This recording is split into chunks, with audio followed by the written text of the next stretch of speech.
Ефір ведуть програму «Бугун». Сьогодні в студії Ілона Довгань. Попереду у нас довгий, цікавий інформаційний вечір. Ми будемо говорити про події, які відбуваються в Дніпрі, в Миколаєві вчора відбувалися, в Києві. Будемо говорити про охорону порядку, будемо говорити про події, які відбуваються в Національній поліції, що відбувається зараз на Євробаченні і навколо Євробачення, про залаштунки цього пісенного конкурсу. Ну, багато інших речей, все по порядку. Перед цим я хочу представити нашого гостя, який буде в першій частині нашої програми. Це Костянтин Бушуєв, заступник глави Національної поліції України. Добрий вечір. Добрий вечір. У нас буде ще одна приємна новина. Як тільки ми зможемо з'єднатися з речницею МЗС Мар'яною Бець, ми проговоримо з нею про те, що Рада Євросоюзу затвердила без обговорення безвізовий режим для України. Дізнаємось деталі. Щойно вона з нами з'явиться на зв'язку. Перейдемо на кілька хвилин на цю розмову. Ну, а зараз про те, що у нас відбувається останніми днями. Все почалося 9 травня. Здавалося, що це вже якось очікувано. Якось кожного року 9 травня не проходить без от таких от сутичок. Цього разу така ескалація подій була в Дніпрі. Чомусь, можливо, можете пояснити, чому. От, наприклад, я одразу хочу зачитати те, що написав у себе на сторінці в Фейсбуці мер Дніпра Борис Філатов. Він заявляє, що в місті провалено оперативну роботу. Він залишився, як міський голова, один на один з боротьбою проти дестабілізації в місті. І проводиться також розслідування, бо він каже, що була співпраця працівників Нацполіції з тітушками. От такі звинувачення. В Мелітопольській поліції також призначили службову перевірку. Вчора в Миколаєві прийшли поговорити бійці АТО щодо сутичок попередніх. Знову відбулася сутичка. Що відбувається? Національна поліція не може втримати ситуацію? Тобто отак показали, що ми не реформували? Насправді я би не став проводити паралелі з процесом реформи. Я би говорив про абсолютно зрозумілі нюанси. Коли ми говоримо про охорону громадського порядку під час 9 травня, то ми повинні акцентувати на тому, що в цих заходах прийняло участь близько 600 тисяч людей. Однозначно можна сказати, що з кожним з учасників цих заходів переговорити, чи попередити, чи мати на увазі, до чого вони готуються, абсолютно неможливо. Тому до охорони громадського порядку було залучено 30 тисяч працівників правоохоронних органів в цілому по державі. Було проведено відповідно, в тому числі і оперативна робота. А що стосується інцидентів, які мали місце в Мелітополі, в Києві, в Дніпрі, абсолютно точно, то це такі собі маркерні точки, напевно, проблематики загальносуспільної. І слід говорити про конкретну діючу бездіяльність відповідальних посадових осіб. Мені здається, дуже яскраво свідчить про готовність реагувати на Давайте ще нагадаємо відео, зразу попрошу режисерів, щоб вони показали, ми підготували, що там було, щоб тих, хто не в курсі, або глядачам просто нагадати. Це на Дніпро? Так.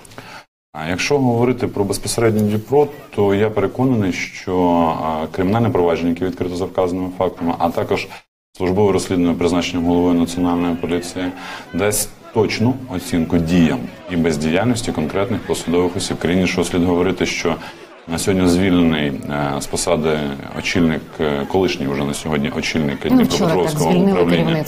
Репешка призначений новий керівник, відсторонені від посад керівництво підрозділів поліції в місті Дніпропетровську. Працює досить потужна комісія на чолі з начальником департаменту внутрішньої безпеки.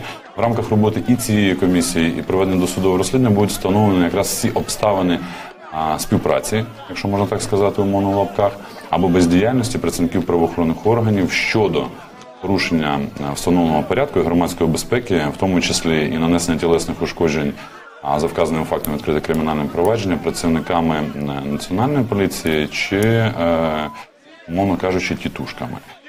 В цілому слід говорити, що якщо оцінювати ситуацію стану оперативної обстановки по державі, то вона разюче відрізняється від того, що ми бачили насправді ще 5-10 років тому. А якщо виключити з контексту місто Київ, Дніпропетровський, Мелітополь, то, мабуть, врешті по державі Національна поліція доволі таки злагоджено, ефективно відпрацювала, не допустила провокацій. В принципі, в Києві теж було менше. Я просто згадую, пам'ятаєте, був ще, коли була Хатія главою Нацполіції, тоді забезпечували охорону порядку, коли був маршал ГБТ, так? І все обійшлося нормально. Хоча теж тоді могли бути провокації, тоді теж були вже заготовлені там провокатори, але справилися. Зараз 9 травня, зрозуміло, що будуть оці всі сутички. От чому так сталося? Чи це в Дніпрі, тому що кажуть, що змова з Вілколом, з Опоблоком, І саме там це Я би зараз було. залишився поза межами контексту політичного, а говорив би все ж таки про організаційний. Дійсно були прорахунки, і ці прорахунки відзначені і керівництвом міністерства, і керівництвом Національної поліції, наслідком чого стало звільнення відповідних посадовців. Прорахунки були. Зараз проводиться службове розслідування і відкрито кримінальне провадження, яке має дати чітку відповідь нам на питання, хто безпосередньо винен в тому, що мало місце той факт, який демонструють по місту Дніпро. Окей, дивіться, призначили нового начальника, як ви сказали, поліції. Спочатку сказали, що буде виконуючий обов'язки Богоніс, який керував патрульною поліцією в Дніпрі. Потім Глуховеря. До Глуховері вже виникли питання. Я прошу теж зараз режисерів знайти, показати. Облетіло вчора буквально в соцмережі це фото з футболкою СРСР. Це людина, яка була вже в органах, людина, яка була в системі, в цій структурі. Чи можна від неї очікувати, що таких змов і таких проблем не повториться? Можливо, варто було залишити того Богоніса, який нова, свіжа кров в системі. Давайте будемо точними. Ось, будь ласка.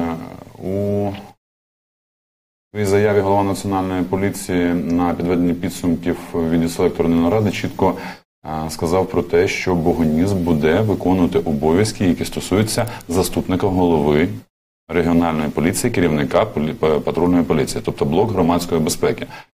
Сергій Миколайович Князів чітко сказав саме так і не казав, що він буде очільником поліції Дніпропетровщини.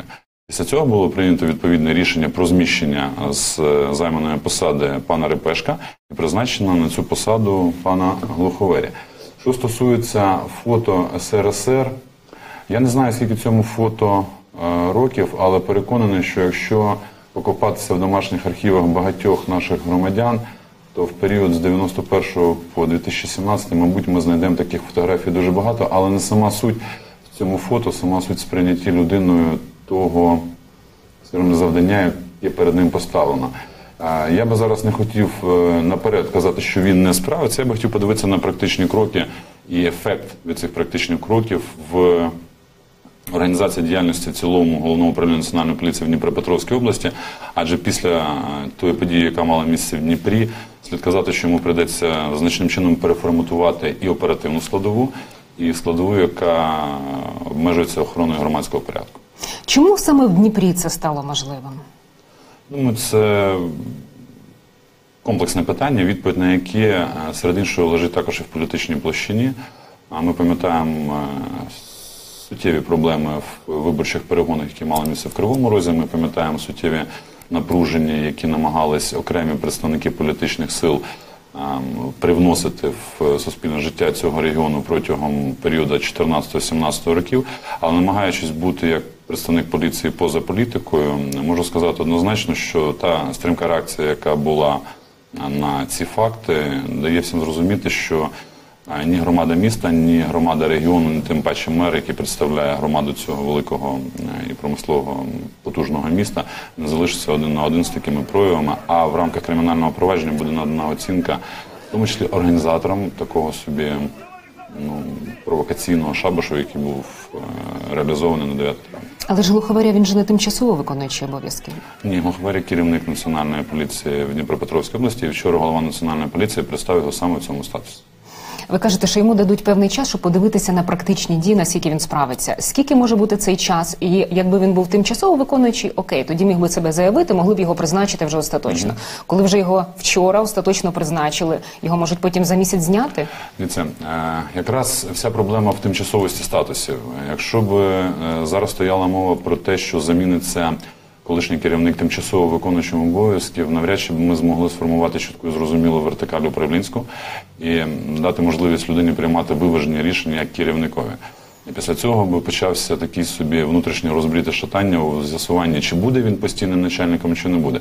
Так, на сьогодні йому даний чіткий шанс і напрямок для того, щоб врегулювати ситуацію всередині колективу і забезпечити виконання безпосередніх завдань, пов'язаних в тому числі з оперативним напрямком і з блоком громадської безпеки. У нас є офіційна заява, та яка була зроблена МВС. Давайте теж її подивимося. Попрошу режисерів, щоб її показали теж для наших глядачів. І продовжимо далі нашу розмову. Абсолютно неспроможність керувати. Є дуже багато питань, в тому числі і до вас. Неспроможні ви організовувати цю роботу. Це мій висновок, як першого заступника міністра внутрішніх справ. Ваша роль нульова.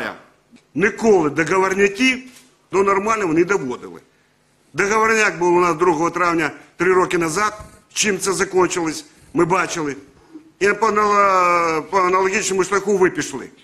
Міністром внутрішніх справ прийнято рішення повністю служебне розслідування провести силами Національної поліції, до складу якого... Ми розуміємо, що залишилось поза лапками в цьому виступі першого заступника міністра, але я вам скажу точно, що якраз та позиція, яку зайняв голова Національної поліції, генеральний прокурор, міністр внутрішніх справ, зможуть об'єктивно розкласти все по поличкам і дати чітку оцінку, що саме малось під висловом Сергія Анатолійовича Ярового договорняки. Безумовно, що ця заява не є безпідставною, є моменти, які я би зараз не хотів розлого розкладати. Ми дочекаємося завершення службового розслідування і після цього назвемо все своїми іменами. Яке веде Генеральна прокуратура? Службове розслідування веде Національна поліція, створена відповідна комісія, як я вже говорив, а також досудове розслідування у відповідному кримінальному провадженні, яким опікується Генеральна прокуратура. Окей. Розумієте, чому? Я розумію, що ви хочете бути поза політикою, так? Ви хочете, можливо, не сказати чогось зайвого. Зрозуміло, що зараз ще відбувається це розслідування. Але просто людям, нашим глядачам, їм хочеться не тільки чути якісь, сухі відмовки, так? Такі, знаєте, з рапорту, як це там, міліцейською мовою, взагалі раніше такі анекдоти були про це. Людям хочеться почути впевненість, по-перше, що відбулося, а по-друге, впевненість в тому, що от завтра це не повториться в будь-якому іншому місті. Хто призначав цих людей, які не справилися, які пішли на ці договорняки? Значить, такі речі ще можливі в нашій країні. Значить, тітушки, про яких ми вже забули, вони ще є? Бачите, не забули про тітушок і можемо чітко говорити, що була певна якась змова, яка стала наслідком чого стали оці події, про які ми сьогодні говоримо. Чому? Тому що вчора Генеральний прокурор заявив про те, що встановлено ряд осіб причетних. Ми проводимо також з свого боку роботу по встановленню цих осіб. І чітко сказано, мені не зовсім подобається вислів тітушки. І всім просто так народ їх розуміє. Так. Але те, що ці особи причетні до порушення не тільки громадського порядку, а ще й кримінальних правопорушень, це очевидно, адже ми бачили вчора, що ці дії далекі від розуміння адекватних зі здоровим глуздом людей. Більше всього мене в даному випадку турбує той факт, що бездіяли працівники поліції. І моє глибоке переконання, що це відбувалося не на рівні самостійного рішення тих людей, які були присутні при порушенні зі сторони цієї категорії спортивних хлопців з наклейками помаранчевого кольору. І так я і говорю, що дати точну оцінку діям чи бездіяльності, а не будучи голословним, можна тільки після того, коли ми проведемо службове розслідування. Повірте, воно буде максимально чітким і виваженим у визначенні ролі і місця кожного з керівників, які своєю бездіяльністю, я вже повторююсь, призвели до таких наслідків. Зараз зробимо невеличку перерву на таку приємну новину, про яку я говорила на початку. Ми з неї починали. Це щодо того, що Євросоюз завершив схвалення безвізового режиму для України. Зараз з нами на телефонному зв'язку є речниця Міністерства закордонних справ України Мар'яна Беца. Пані Мар'яно, доброго вечора. Доброго вечора. Ми хотіли, по-перше, привітати і для наших глядачів, щоб ви зробили невеличке роз'яснення, що це означає, що далі за процедурою і коли вже можна їздити без віз. Дійсно, сьогодні важливий день. Рада ЄС ухвалила рішення щодо надання Україні безвізового режиму. Хотіла би наголосити, що політично це рішення було ухвалено ще в минулому році на саміті України-ЄС в листопаді, про те, що Україна виконала всі критерії безвізового режиму. І тільки в цьому році були техніко-юридичні процедури для проходження цього механізму. Фактично в квітні парламент Європейського Союзу ухвалив рішення. Зараз Рада ЄС ухвалила рішення. За тиждень буде підписання законодавчого акту між українською стороною та мальтійським головуванням ЄС щодо вилучення України з переліку візових країн. Потім публікація цього законодавчого акту. І за 20 днів після публікації, орієнтовно в середині червня, він має набути чинності. Я не хотіла поривати зараз конкретними датами, але я думаю, що все ж таки це дійсно буде йти все за планом, будемо оптимістами, і я сподіваюся, що середини червня наші громадяни зможуть вже їздити безвізово до країн-членів ЄС. Спасибі. Ну, вже пишуть в інтернеті, що орієнтовно 11 червня, ви так обережно кажете, середина червня. Ну окей, почекаємо, бо у нас вже було багато підготовчих дат, таких орієнтовних, тому окей, почекаємо. Ще один нюанс, просто зараз на цьому багато спекулюють. Хочеться, щоб ви сказали буквально пару слів про те, що треба для поїздок, бо кажуть, що треба і підтвердження з готелю проплатити, і запрошення, і довідки з банку, і так далі. Відповідно до вимог Шенгенського кодексу, в'їзд до країн ЄС дозволений тим громадянам, які мають на руках документ для перетину кордону, в даному випадку біометричний паспорт є обов'язковим. По-друге, можуть обґрунтувати мету та умови свого перебування в ЄС. По-третє, мають достатні фінансові засоби для перебування в ЄС і для повернення в Україну. По-четверте, не перебувають у переліку осіб, яким заборонено в'їзд до ЄС. П'яте, не встановлює загрозу для громадського порядку, безпеки, громадського здоров'я. Це такі 5 вимог, які передбачені саме Шенгенським кодексом для в'їзду до країн ЄС в цілому.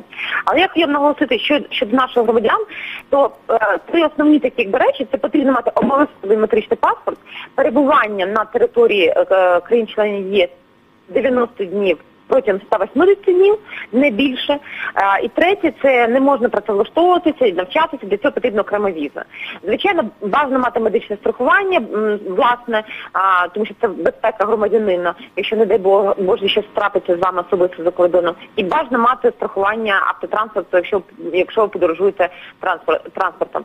Безумовно, одною з таких умов це не є конкретна така юридична вимога, але це важлива умова, можливість підтвердити мету своєї поїздки. Тобто вас можуть попросити запрошення від родичів, чи там бронювання готелю. Пані Мар'яно, перепрошую, пані Мар'яно, чуєте мене, а можна показати квиток в музей? Ну, от його можна ж через інтернет купити. Ви знаєте, я думаю, що такі індивідуальні випадки треба розглядати окремо, тому що на всі такі випадки, мабуть, немає медичного рецепту. Ми, до речі, з вчора запустили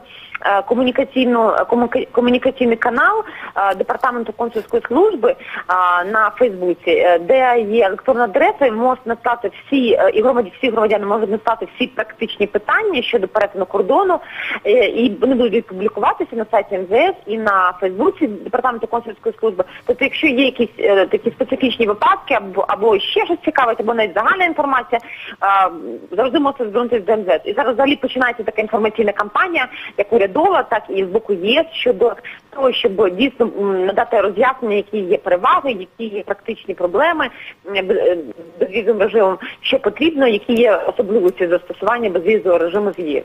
Спасибі, дякую. Глядачам нагадаю, що ми почули коментар речниці МЗС України Мар'яни Беци. Церемонія підписання відповідного рішення президентом Європарламенту і представником головування в Раді ЄС відбудеться 17 травня. Це підсумовує почути, тобто нам ще треба от цю дату почекати, 17 травня, потім 20 днів, орієнтовно. Ну, будемо сподіватися, будемо оптимістами, що все буде добре, і 11 червня вже в кого є біометричні паспорти, можна вже буде виїжджати. Спасибі, дякую. Ми далі продовжимо розмову з Костянтином Бушовим, заступником голови Національної поліції. У нас ще одна тема, яка зараз цікавить багатьох українців. Зараз відбувається Євробачення. Наскільки добре організована охорона і безпека на Євробаченні? Тому що дуже багато людей приїхало. Ви, очевидно, знаєте останню цифру, скільки зараз в'їхало в Україну. Наскільки ви можете їм забезпечити порядок? Тому що я, наприклад, знаю вже багато історій про різні спекуляції і навіть махінації, коли їх там просто обдурюють. Давайте почнемо з загальних позицій. Можемо сказати, що червона доріжка відкриття, півфінал пройшли без будь-яких таких екстраординарних випадків. До охорони громадського порядку на ці заходи залучалось близько 16 тисяч правоохоронців, в тому числі порядка 7 тисяч працівників Національної поліції та 3,5 тисячі працівників військовослужбовців Національної гвардії. До складу сил засобів включені підрозділи кінологічного забезпечення або технічної служби. А в місті Києві в Національній поліції розгорнуто діяльність ситуаційних центрів управління силами і засобами і контролю за станом оперативної обстановки. А в структурі чи в дислокації сил і засобів працюють 3 ситуаційних автомобілі, які обладнані, ну, якщо не по останньому слову техніки, то надзвичайно потужним технічним, скажімо так, обладнанням, яке дозволяє відстежувати і передавати інформацію, а також відомості не тільки з місця події, а й відпрацьовувати інформаційні масиви всіх центральних органів, які включені до системи МВС. Тобто з організаційною складовою приблизно така картина. Що стосується безпосередньо випадків, пов'язаних з порушеннями відносно іноземних гостей, то якихось таких надзвичайно серйозних випадків не зареєстровано. Всі вони межують, скажімо так, знаходяться в межах адміністративного законодавства або кримінальних подій, пов'язаних з, скажімо так, майновою безпекою гостей Києва та в цілому України. Є окремі випадки, які не можна сказати системними, коли ті чи інші особи задали збитків в розмірі 200 євро, 450 євро учасникам. Це що мається на увазі? Викрадення. Ага, викрали гроші? Так, був випадок у нас на залізничному вокзалі, звернувся громадянин Німеччини, коли в нього зникло 200 євро, проводиться відповідна перевірка з метою з'ясування обставин події. Безумовно, ми не ставимо під сумнів, але намагаємося бути максимально об'єктивними в питанні визначення, де вони зникли і за яких умов. Знову ж таки, повторюю, що на сьогодні громадська безпека і порядок забезпечений на найвищому рівні. Як я вже говорив, вибухотехнічні кінологічні підрозділи працюють. Працює кавалерія, працює вертоліт, працюють ситуаційні автомобілі. Тому підстав переживати немає. І в цілому ті розрахунки сили засобів і плани охорони громадського порядку і безпеки на сьогодні відпрацьовані і дають свої плоди і ефективність. Просто я чула багато колег розповідають, які знімають все, що там навколо Євробачення, кажуть, що іноземці жалюються, що їх дурять щодо коли вони міняють гроші, тому що вони не дуже розуміються на курсі, і от коли вони в таксі розплачуються, коли вони навіть десь в барі розплачуються, то вони платять вдвічі-втричі більше. І от, я розумію, що це вже до вас, коли по факту. Персональні нюанси. Чому? Тому що був у нас випадок, коли громадянин Великої Британії вирішив потоваришувати з незнайомими людьми і посеред міста вживали спиртні напої поза увагою перехожих та інших громадян. В кінцевому варіанті він звернувся до органів правопорядку з інформацією про те, що втратив фотоапарат. Чи втратив він його з власної небережності, чи, можливо, скориставшись його станом, цим майном заволоділи громадяни, які з ним затоваришували в той момент, цей момент. Але, знову ж таки, повірте, коли громадянин України приїжджає за кордон і намагається розраховуватися з іншою валютою, мабуть, він собі віддає відлік в тому, що є певний обмінний курс, і, мабуть, треба бути готовим для того, щоб вміти порахувати, що ж і до чого. Тому я би не казав, що це системна проблема, а всі гості Євробачення, я їм бажаю провести дуже файний і веселий час, і все, що залежить від національної поліції в конкретно даному випадку, ми робимо на достатньо високому рівні. Скільки людей задіяно ще раз? В цілому задіяли 16 тисяч правоохоронців, на розрахунки проведено 16 тисяч правоохоронців, але ми говоримо про те, що конкретно взяті локації, ці розрахунки дещо нижче. І охорона громадського порядку не обмежується виключно локацією, а також взято до уваги. А це задіяні люди, які не лише в Києві працюють? Ви сюди підтягнули з регіонів чи як? Безумовно, були залучені і придані сили, в тому числі і з патрульної поліції, і з інших підрозділів, які функціонально виконують конкретні завдання. Як я вже казав, кінологічні підрозділи, вибухотехнічна служба, і, власне... Ми ще з вами поговоримо стосовно патрульної поліції і поліції взагалі. І я хочу ще по подієвих таких моментах поговорити. От вчора була презентація фільму «Журналістське розслідування» про Павла Шеремета, про вбивство журналіста Павла Шеремета. Там фігурував співробітник СБУ. І от сьогодні ваш шеф збрав слідчу групу, викликає авторів фільму, із цього пана Устименка. Я так розумію, що багато нового прозвучало для вашого керівництва, чи що? Я би не говорив про те, що прозвучало багато нового, але однозначно автори цього відео будуть корисними в наданні тої інформації, якою вони володіють, а також встановлення джерел тієї інформації, яку вони вчора оприлюднили. Тут можна по-різному оцінювати, але я вважаю, що будь-яка інформація, яка відкриває хоч якусь частину невирішених питань в рамках розслідування цього кримінального провадження, буде корисною. Дивіться, зокрема, колеги зі слідства «Інфо» оприлюднили першу частину розслідування і виклали раніше невідомі факти про вбивство Шеремета. Вони встановили, що під будинком, де жив Шеремет, в ніч, коли під машину журналіста заклали вибухівку, перебували підозрілі червоний «Мерседес» і сіра «Шкода», і водія вдалося розшукати. Це Ігор Устименко, як розповіли джерела Службі безпеки України, зараз посилаюсь на «Українську правду», в 2014 році він працював в СБУ. І його також запросили. І от один з учасників журналістського розслідування Дмитро Гнап каже, що судячи з реакції свідків, з ким спілкувалися Слідство.Інфо, слідчі з ним не говорили. Якраз і будуть задані питання авторам цього дослідження журналістського, яким чином вдалося встановити причетність чи власність цього автомобіля. А вони розповідають, як? Вони кажуть, що вони побачили на камерах відеоспостереження. Ну, вони, мабуть, ж продемонстрували ці записи в своєму фільмі. Я думаю, ви його теж переглянули. І навряд чи можна з цих записів було однозначно зрозуміти, який номер цього автомобіля. Тому якраз в органах Ну, якщо досудового забажати, це можна, розслідування. в принципі, дізнатися. От, власне, ми і дізнаємося, яким чином сталося так, що цей автомобіль їм вдалося ідентифікувати, і вдалося ідентифікувати власників цього автомобіля, виходячи з номерних знаків, розміщених на цьому автомобілі. Повірте мені, всі відомості, які зазначені в цьому фільмі, будуть долучені до досудового розслідування, вивчені слідством і враховані при проведенні досудового розслідування за вказаним кримінальним правопорушенням. Ну, залишається кілька хвилин. Я не можу вас не спитати про події, які зараз відбуваються в Національній поліції. Є, як і раніше, знову недобір патрульних, так? Це якась така, ну, очевидно, постійна проблема. Наскільки продовжується далі реформа? От Хатія зараз пішла, Деканоїдзе, так? Ви просто працювали і теж по цій реформі багато з вами раніше говорили на інтерв'ю. Наскільки зараз ця реформа рухається? Наскільки зараз це змінилося? Як, по чому можуть люди відчути ці реформи, побачити? Мабуть, ми з вами теж говорили, що реформа правоохоронної системи і в даному випадку побудова нового правоохоронного органу Національної поліції – це питання не одного дня і якихось таких маркерних нюансів, які б давали можливість людям відчути, от сьогодні оця реформа Можете спрацювала. нам назвати 3-5 маркерів, по яким ви кажете точно, що реформа відбулася, бо принаймні на цей момент це вже відчувається по тому. Далекі від думки, що кожен з громадян України зможе оцінити ефективність і роботу підрозділів КОРД, які створені вже в 15 регіонах, і робота по їхньому створенню триває. Дай Боже, щоб вони не стикалися з КОРДом. Власне. Окей. Далекі від думки, що кожен з громадян може повною мірою оцінити той процес, який зараз продовжується у нас в межах, скажімо так, забезпечення прав людини.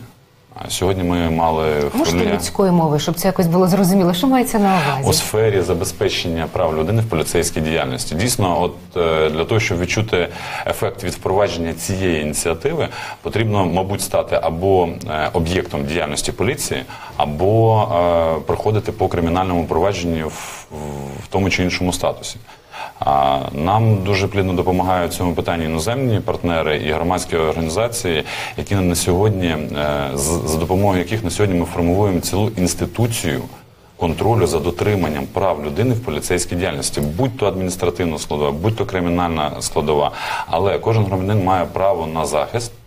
І для того, щоб на сьогодні сформувати новий правоохоронний орган, потрібно створити певні механізми і алгоритми діяльності поліцейської, який буде зобов'язаний забезпечити Пане це право. Костянтине, скільки триває реформа? Коли почали створювати? Півтора року? Національна поліція була створена 7 листопада 2015 року. Півтора року? Абсолютно точно. Окей, 5 маркерів, давайте. Патрульна поліція, КОРД, система 102, група швидкого реагування патрульної поліції і детективи. Окей, це те, що ті підрозділи, які мають набирати туди людей, вони мають по-новому працювати. Наскільки те, що, знаєте, змінилися назви, чи змінилися структури, змінилася сама ситуація? От, наприклад, по патрульних. От, наприклад, по патрульних. На сьогодні ми говоримо про те, що патрульні працюють в 32 місцях, і на сьогодні ми продовжуємо створення дорожньої патрульної поліції, яка до кінця цього року має запрацювати. В комплексі з запровадженням системи автофото-відеофіксації на початок 2018 року ми маємо вийти на зовсім інший рівень ефективності діяльності забезпечення безпеки дорожнього руху. Очікування, да. Так. Що стосується груп швидкого реагування, то ці підрозділи, які покликані виконувати функцію патруля в невеликих містах і селах. А сьогодні цей проект повністю реалізований в 5 областях, частково в Рівненській області. Що стосується реалізації інституту детективів, на сьогодні... Скажіть, спочатку ще по патрульній. Дивіться, а люди почали більше довіряти? Ви ж проводите постійно якісь соціологічні опитування? От на зараз, тому що спочатку, я пам'ятаю, дуже високі цифри були, але це був певний такий кредит довіри. Як кредит зараз? довіри, так. На сьогодні, за останніми дослідженнями, патрульна поліція отримує оцінку боюсь помилитися, в районі 48% довіри. А загальна поліція в межах 42% довіри. Це незалежне оцінювання, яке відбувалося без участі і МВС, і Національної поліції, тому ми схильні довіряти цьому тренду. А якщо в продовження патрульної поліції, то В рамках патрульної поліції будуть створені також підрозділи силової підтримки забезпечення громадського порядку, які мають прийти на заміну підрозділам, які раніше називались «Беркут» і іншого формату. Спасибі. Головне просто, знаєте, щоб от за цими назвами новими, щоб там дійсно помінялася система, і люди почали більше довіряти, викликати, бажати допомогти. Коротко. Вам, напевно, відомий номер був 02. Так, зараз це номер 102. Суттєво пояснити... На 02 не дзвонила, на 102 дзвонила вже кілька разів. Так. Да. Про що ми говоримо? Раніше 02 був заведений в кожен райвідділок. До чого це призводило? До того, що кожен той, хто сидів біля трубки, особисто приймав рішення відповідати, не відповідати, зняти слухавку і забути, зараз цим всім чи реагувати. задоволені, да. Так ось цей процес потребує не тільки технічного, а й людського ресурсу для того, щоб забезпечити на рівні обласного центру прийняття всіх дзвінків по лінії 102 і адресувати його до конкретного наряду, до конкретного патруля через конкретний планшет. Це великий пласт роботи, який реалізований і в технічному плані, і в людському плані. Чому? Тому що всі проходили навчання, як маркерна точка до тих 5, які ми говорили. Спасибі, дякую. Про інші маркерні точки і про інші підрозділи будемо говорити наступного разу. Нагадаю, що у нас в гостях був Костянтин Бушуєв, заступник глави Національної поліції України. Я з вами не прощаюся. За кілька хвилин дивіться новини на каналі АТР, а за 25 хвилин зустрінемося з вами в наступній частині і з іншим гостем будемо говорити про Євробачення. Дякую, що з нами.